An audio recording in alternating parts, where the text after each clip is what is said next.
My name is Raj Kewale, and I started Social Tours way back in 2002. It came out of an idea I used to actually supply H&M with sweaters.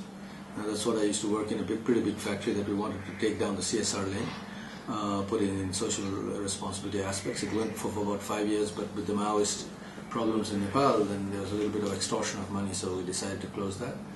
But while we were doing that, we managed to bring in a couple of groups of British students who raise funds, so on a cost-plus basis, do the trip and then raise funds and then do some philanthropy, right? So we managed to build a hostel in one of the schools in the mountains and also did a cataract eye camp.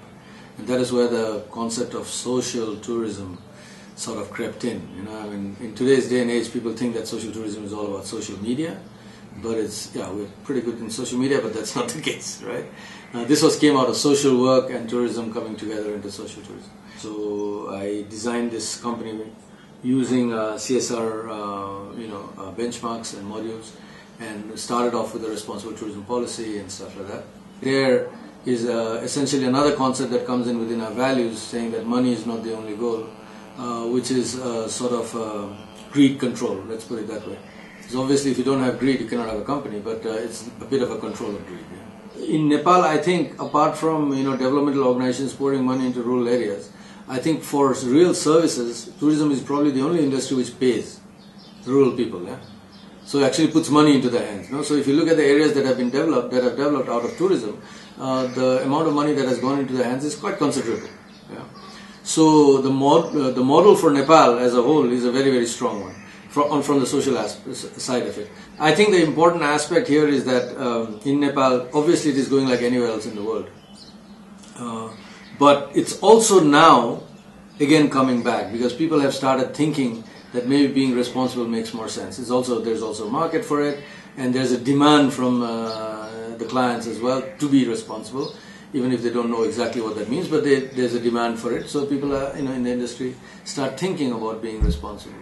Interestingly, we had a meeting once on the Everest region about banning plastic bags, and a very interesting thing came from the locals in the Everest region, where they said that initially they didn't have any money. They were not bothered about the environment. They were not bothered about anything. The first thing was to make money. But now that there's a little bit of money in their hands, now they're thinking actually to go on the environment side. So interestingly, there might be a correlation here. That even if you talk with the Maslow's hierarchy of needs, you actually need to reach a certain level before you start thinking of environment, social, or whatever. No, it's difficult to just implement it all. If you don't have the first a roof over your head. Yeah, so tourism can play a very important part. Initially, it might dip a little bit on the wrong side, and then it can also come up again. The responsibility of the tourist is actually to be aware of what can be done. The practice of it itself is probably left best to the locals, right? Because they know best their environment. Sometimes the tourists come and says, I know exactly what's best for you. That's probably the wrong thing to do, right? Yeah, they do owe. I think they owe to possibly be the drivers of change, in a way, because they can demand it, yeah. And if the demand grows, that's what's happening slowly now, in the responsible tourism world as well. The demand is coming, yeah. So when the demand starts coming, then things start changing out here. So I think the traveler is also extremely confused, because you've got a hotel in Ibiza also saying responsible tourism, and they are like, when you read the website, it looks fantastic. Yeah? It might be, might not be, but most of them you'll see there's a lot of greenwashing in this industry. So you can't expect the client to know everything, obviously. Yeah? So the onus is on also. Forget about the rest of the world. We can't really do it, but the onus is also on Nepal to try and educate the traveler on, so that if that information exists, then the traveler can actually read it and actually, be aware and then demand it as well. It's difficult to actually define ethical, yeah, but because a lot of it is personal, and its focus is on very different things, and you can't focus on everything. But I think the general principles are something that a country should actually put in, yeah, and then the rest of it can be done by individuals. At the end of the day, we're all human, right? And there is a need to be with each other as well. Yeah, and I think even more so today. Of course, tourism is a strong vehicle because you actually reach out into people, by actually going there and touching, feeling. So tourism gives it a better approach. I mean, if you do business, for example, you could do international business for 50 years without meeting each other, and you'd still be doing good stuff and still touching each other. But tourism gives it that added value of actually going there. I always tell people who come volunteering in Nepal, and I say, you are the best ambassadors, because you're never going to support a fight with us. It's never going to happen. Huh? And this is true with tourism as well, because you come and love a country. You don't go back and then come back with a gun. That never happens.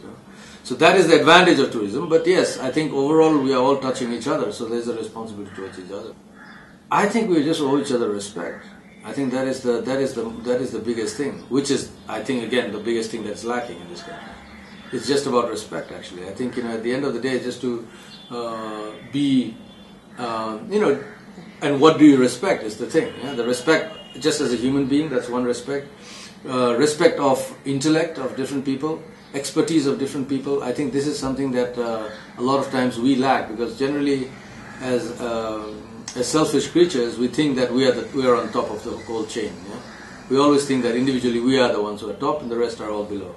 And this is, I think that is exactly what we, owe actually respect, for each other. Sometimes it is like this. I think with humans, there are things that people can do individually, and there are things that are done collectively. Yeah, and you cannot put the collective basket into the individual, because that's too much stress. Because they've got one life to live and they got to live it as well, right? So I think, though the respect is very, respect the right. This is very important. Respect the intellect is very important. Give people space is very important. That sort of part is very important. But take the onus of actually transforming can be a bit tough. Yeah? It depends on people's capabilities, or whether they can or not, or whether they're in a situation. And if you say, okay, you didn't do it, you're a bad guy, that will be really not so sound. When you're going on a trek, for example, we tell people, try to appreciate the local culture through food, for example. Or, go into a museum and watch the culture and just appreciate it.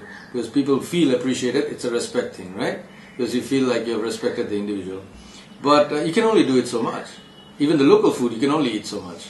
At the end of the day, you still die for a pizza or for a Coke, and you can't help it. And I tell people, no, just do what you can. Yeah? Don't go overboard and then, kill yourself. But, just do enough so that you feel good. At the end of the day, it's still your holiday and you got to enjoy it.